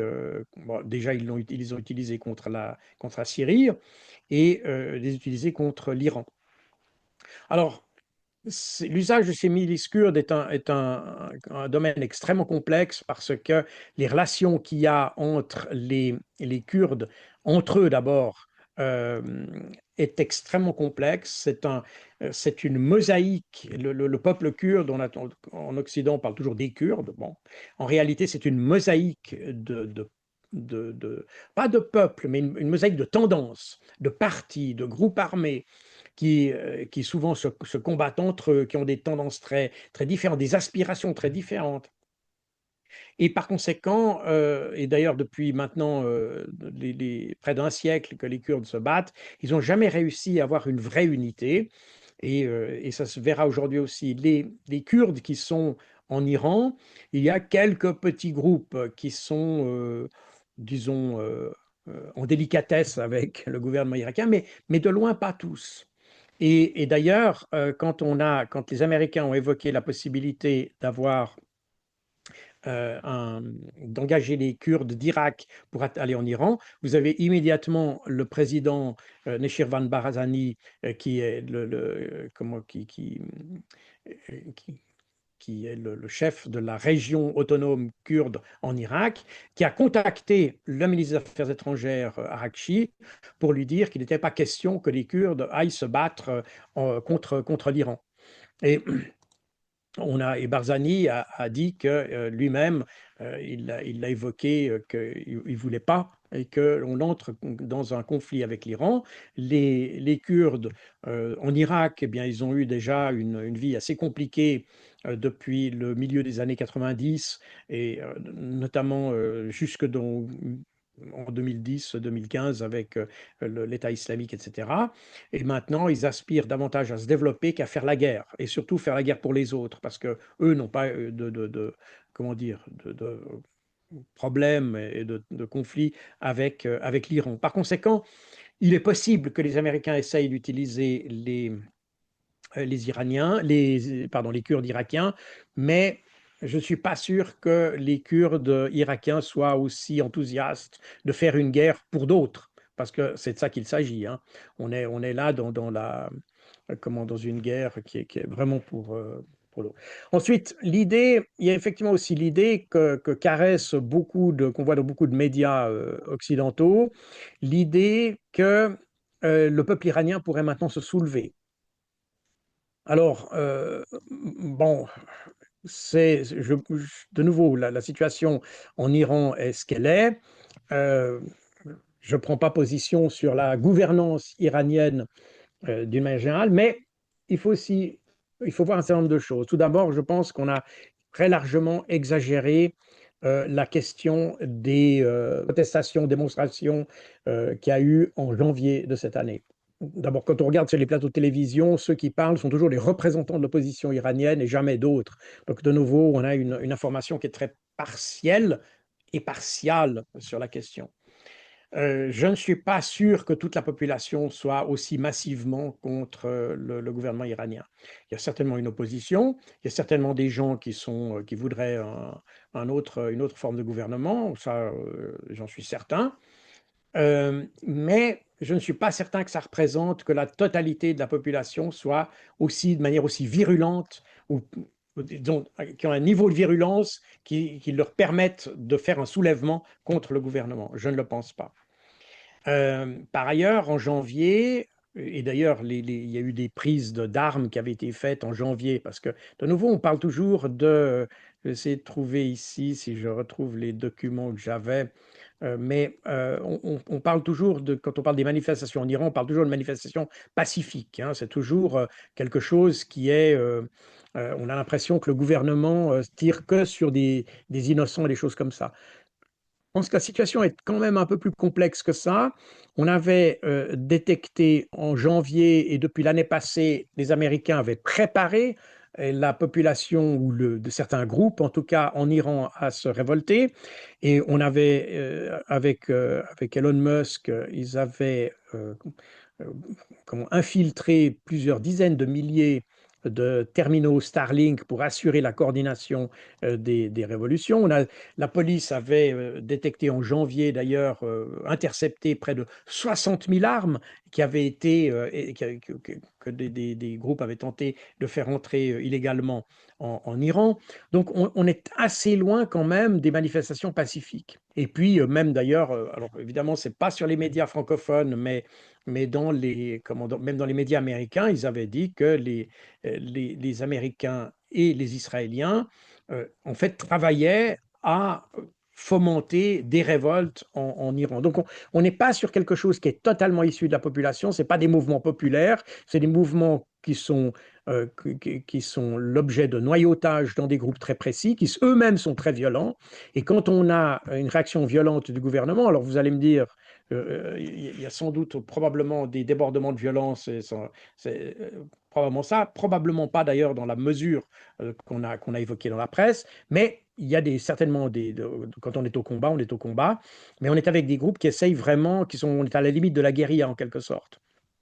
Et on voit ici qu'au mois de mars, déjà, au début mars, on évoquait la préparation pour de nouvelles manifestations en Iran. Donc, on est sur quelque chose qui est extrêmement pervers de la part des États-Unis. On prépare une population, là, on crée une situation de marasme. C'est ce qu'avait avoué d'ailleurs Scott Bessent en février. Il avait dit que avant les événements de janvier, eh bien, les Américains avaient fait des manipulations financières pour que la monnaie s'effondre et qu'il y ait une inflation majeure et qu'il y ait un mécontentement. Donc, on voit que peut-être bien que le gouvernement iranien n'est peut-être pas le meilleur, peut-être bien que c'est pas un très bon gestionnaire, mais on voit que l'action occidentale elle n'aide en tout cas pas à la gestion iranienne, mais qu'au contraire, l'action occidentale est là pour exacerber les petits problèmes qui peuvent exister. Donc on n'est pas dans quelque chose qui est fondamentalement naturel au sein de la population, puisqu'il faut créer du mécontentement pour qu'il se révolte. Donc on n'est pas du tout dans quelque chose qui est naturel et qui est issu spontanément de la population. Donc ça, c'est une chose qui fait que ici, on se réjouit d'une guerre, hein, c'est assez la guerre que tout le monde espérait. Je ne pense pas que ce soit ça. Je pense que là, c'est vraiment les visions de nos soi-disant intellectuels. La réalité est beaucoup plus prosaïque. Les Iraniens préféreraient avoir la paix et la sécurité. Et d'ailleurs, si on arrêtait les sanctions, si on leur permettait d'avoir une économie qui fonctionne normalement, sans pression extérieure, si on leur permettait de créer en fait, de supprimer les tensions qui sont créées depuis l'extérieur, par ailleurs, donc on aurait sans doute une vie en Iran qui serait plus normale que ce qu'on s'acharne à faire.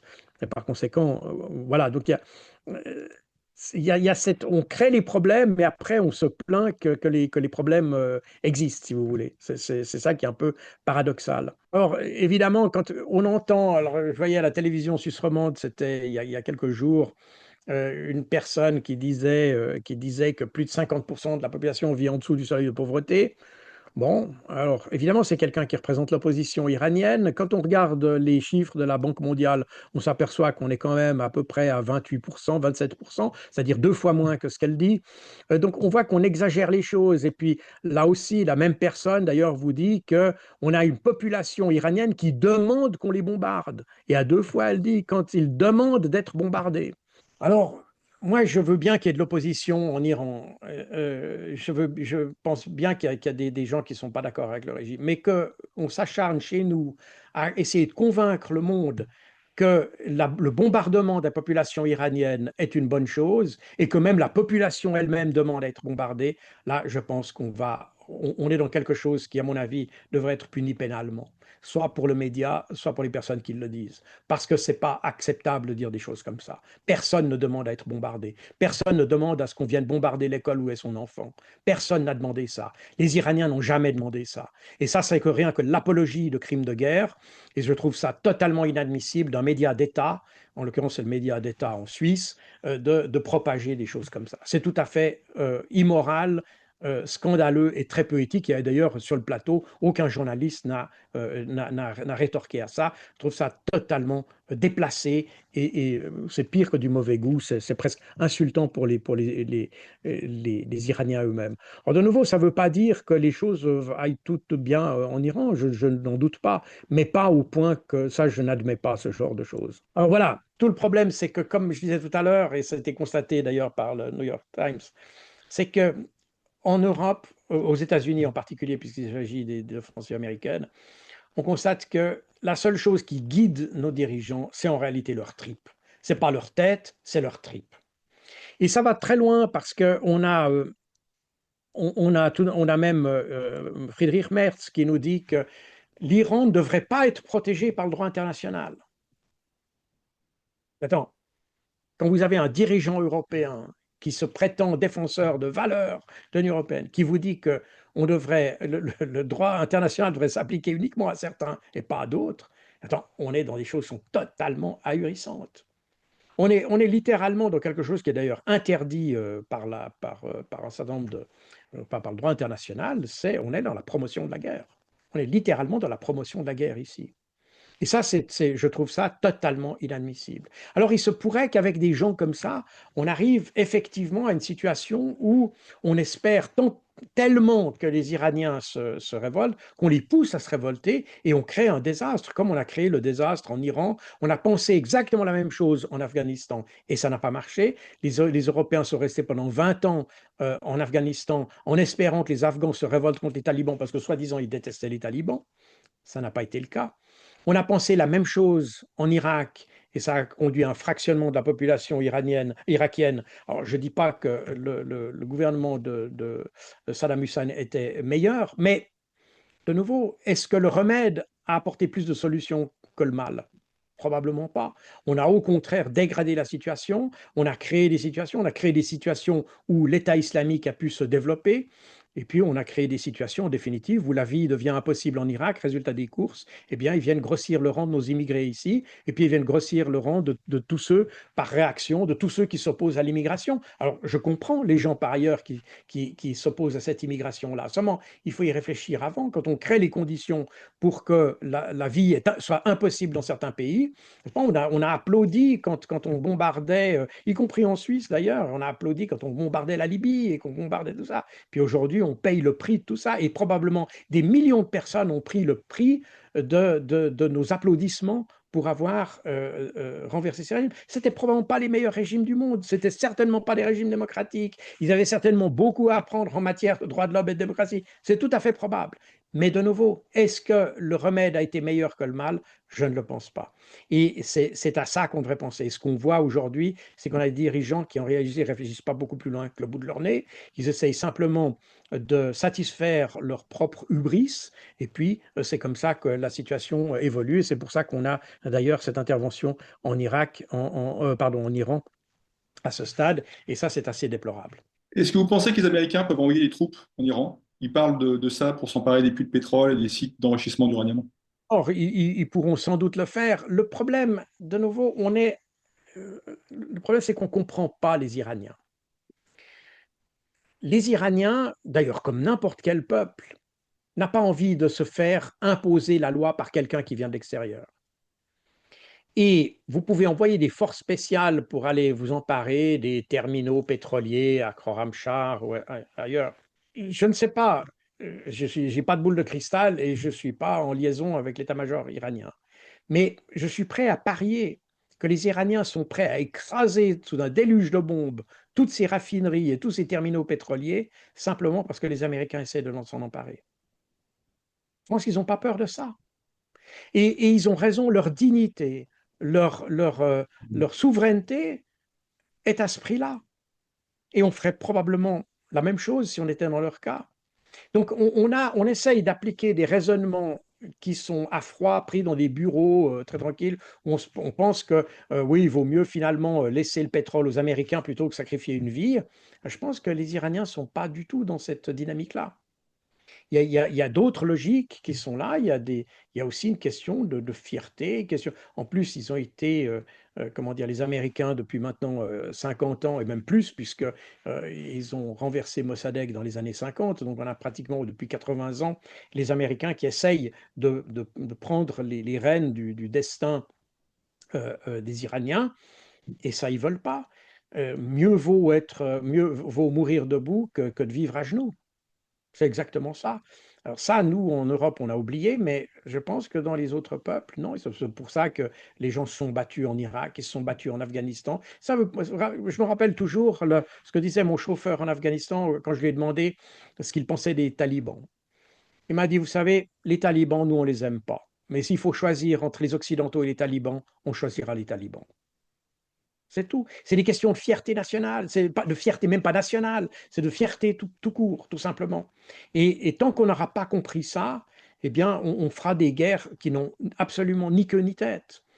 On aurait pu avoir un Iran moderne, occidental, depuis des années, si on s'était pas mis dans la tête que c'était un État terroriste qui voulait occuper tout le monde entier, etc. Les narratifs qu'on crée, et c'est valable pour l'Iran, pour les Palestiniens, pour les Russes, les Chinois, you name it. Vous pouvez dire, on n'arrête pas de mettre des narratifs et de plaquer des étiquettes sur les gens. Si on n'avait pas tout ça, ces gens viendraient beaucoup plus facilement vers nous. On pourrait travailler ensemble, on travaillerait en coopération plutôt que de travailler l'un contre l'autre. C'est une dépense d'énergie absolument énorme. Et aujourd'hui, c'est encore plus flagrant parce que qui paye le prix de ces guerres-là sont les Européens. Et on va le voir avec le prix du pétrole, parce que la réaction des Iraniens est évidemment de... D'ailleurs, ils n'ont pas vraiment fermé le détroit d'Ormuz, ils ont dit qu'ils pouvaient le faire. Mais le résultat des courses, c'est qu'aujourd'hui, les compagnies d'assurance refusent d'assurer des convois qui vont à travers le détroit d'Ormuz. Donc, en réalité, le problème est le même et le prix du baril de pétrole s'enflamme. Et puis, on a des situations où on va se trouver dans des situations de pénurie ou en tout cas d'un coût d'énergie qui devient prohibitif. Déjà que l'Europe, avec le génie de nos dirigeants, on a réussi à se couper d'à peu près toutes les sources d'énergie bon marché. Et aujourd'hui, on se trouve tout d'un coup avec une situation où on maîtrise plus du tout le coût de l'énergie. Tout ça parce que, soi-disant, on était sous la dépendance des Russes. L'Europe n'est pas sous la dépendance des Russes ou d'un tel, elle est dépendante de l'énergie, point barre. Et au lieu de diversifier, on s'est concentré. Résultat des courses, c'est concentré du côté américain. Puis aujourd'hui, les Américains voient que le prix de l'énergie augmente et puis ils disent bah, la priorité, c'est notre marché, c'est pas vous, c'est pas l'Europe. Donc, on ne vous vend pas, donc débrouillez-vous. Et on a exactement ce problème qui est de nouveau des élites qui n'ont pas la capacité de voir plus loin que le bout de leur nez, qui réagissent en fonction de leur tripes et non pas en fonction de leur réflexion, s'ils en ont. Et on arrive donc à des situations où on dégrade notre propre situation, et même au point où maintenant, d'ailleurs, c'est assez amusant de voir que maintenant c'est l'Union européenne qui essaye de pousser Zelensky à réouvrir le pipeline Druzhba, qui alimente la Hongrie et la Slovaquie. Donc, on voit que par le manque de réflexion, l'incapacité d'anticiper les problèmes, on se trouve d'un coup prisonnier de nos propres politiques. Et c'est exactement ce qui se passe pour les Américains aujourd'hui. Les Américains vont bientôt avoir leurs élections de midterm. Bon, on ne sait pas, hein, les choses peuvent évoluer. Peut-être il y a beaucoup de gens qui vont, il y a peut-être des événements qui vont faire que Donald Trump regagne en popularité, mais la trajectoire qu'on observe actuellement est plutôt défavorable à Donald Trump, d'autant plus que les chiffres du chômage augmentent aux États-Unis, les prix augmentent, toute cette politique de droits de douane, d'ailleurs où on va un pas en avant, trois pas en arrière, quatre pas en avant et on revient, on ne sait plus du tout sous quel régime on est, parce que c'est des actions qui sont impulsives, qui sont là uniquement pour punir des gens. On punit les gens avec des droits de douane, alors qu'en réalité, d'ailleurs, on punit le consommateur américain, puisque les droits de douane sont payés par les Américains, ils ne sont pas payés par l'étranger. Ça fait tout au plus des produits qui sont moins compétitifs, mais ce n'est pas vraiment ça le problème. Résultat des courses, les Américains, alors que la clé d'un bon développement économique, c'est la stabilité, c'est la fiabilité, c'est la crédibilité vis-à-vis des investisseurs. Mais quand vous changez de politique tous les jours, que vous déclenchez des guerres sans savoir comment vous allez les terminer, vous créez une situation où les gens ne peuvent pas avoir confiance dans le futur. Comment voulez-vous qu'ils investissent dans un pays sans savoir quelle va être l'issue d'un conflit et comment on a prévu de terminer le conflit? Et on voit d'ailleurs un écart entre ce que les politiciens américains racontent devant les micros de Fox News et puis la réalité du terrain. Donc, comment voulez-vous faire que des investisseurs fassent confiance aux Américains? Donc, on est dans une situation où le serpent se mord la queue. On crée nous-mêmes les problèmes auxquels qu'on est incapable de résoudre. Est-ce que vous pensez que Netanyahou pourrait être tenté d'utiliser la bombe nucléaire contre l'Iran? Ça pourrait être un risque, effectivement. Alors évidemment, il faudrait voir dans quelle mesure la situation se dégrade en Israël, etc. Jusqu'à maintenant, l'avantage d'avoir la censure en Israël, on peut la déplorer naturellement au niveau de l'information générale et des pratiques, etc. Euh, dans un pays en guerre, il est logique qu'on ait une censure, hein. On le voit en Iran aussi, d'ailleurs, ils ont aussi une censure, hein, sur les dégâts qu'ils ont causés. Il y a aussi l'interdiction de filmer et de propager les images qui ont été filmées. On a la même chose en Russie, on a la même chose en Ukraine. Donc, tout ça est assez logique dans des pays en guerre. On essaye d'éviter de montrer des faiblesses ou de.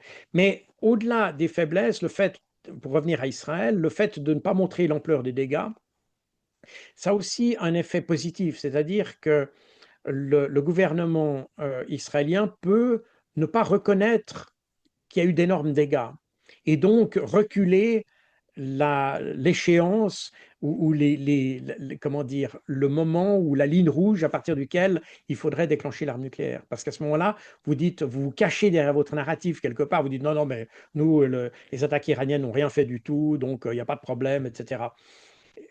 Le problème viendra le jour où ils seront obligés d'admettre que la moitié du pays est rasé, ou alors que ce sera tellement évident qu'il faudra admettre que le pays. Et là, il faudra sans doute réagir plus vigoureusement. Donc, d'une certaine manière, cette censure, elle a aussi un effet on peut dire, de protection quelque part, parce qu'elle permet de protéger la décision israélienne. Elle permet naturellement de cacher l'ampleur des dégâts et de prétendre que tout va bien, etc. On peut, comme j'ai dit, en cas de guerre, c'est de bonne guerre de faire comme ça. Mais surtout, ça permet de reculer l'échéance du moment où on devrait dire, ben maintenant, il faudrait passer à la bombe nucléaire. Parce que c'est, avec Israël, c'est une possibilité. Alors, dans quelle mesure les Américains devraient être consultés pour ça? Dans quelle mesure les Américains seraient prêts à accepter ça? Dans quelle mesure, par exemple, d'autres pays islamiques, comme le Pakistan, par exemple, le Pakistan avait dit il pourrait réagir contre Israël si Israël utilisait l'arme nucléaire d'un pays. Donc, on pourrait avoir ici des situations qui sont que Israël leur déclenche du coup en lançant une bombe nucléaire. Parce que Israël, comme c'est un petit pays, il peut pas faire des coups d'essai. Il doit tout de suite avoir un résultat. Or, alors qu'à l'inverse, c'est très facile d'anéantir Israël complètement. Enfin, très facile, pas non plus exagéré, mais je veux dire, c'est plus facile d'anéantir Israël complètement que l'Iran complètement, ne serait-ce que par la géographie. Par conséquent, le fait d'ouvrir la porte à un conflit nucléaire pourrait amener la vitrification, amènerait plus sûrement la vitrification d'Israël que la vitrification de l'Iran. Par conséquent, le choix, là, il faut quand même qu'il soit, comment dire, qu'il soit vraiment très raisonné. Parce que je ne suis pas sûr que les Israéliens améliorent leur situation avec ça. Et ce serait de nouveau, ce serait le deuxième pays. On voit que les Américains, on parle toujours du premier pays qui a utilisé l'arme nucléaire contre des populations civiles. Bah, Israël serait le deuxième. Alors déjà qu'ils n'ont pas une grande réputation, je ne suis pas sûr que ça grandirait l'image d'Israël dans l'esprit du monde.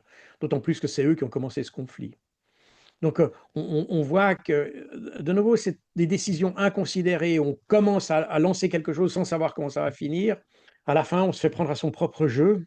Je pense qu'Israël n'a rien gagné dans cette affaire du tout. Je vous remercie, Jacques Beau. Je rappelle que vous êtes l'auteur de deux livres importants sur le conflit israélo-américano-iranien qui sont gouvernés par le fake news et Opération Déluge d'Alexa. Et vient de paraître cette semaine votre nouveau livre, Paix en Ukraine, toujours aux éditions Maxwell. Bien, merci bien. Merci à vous.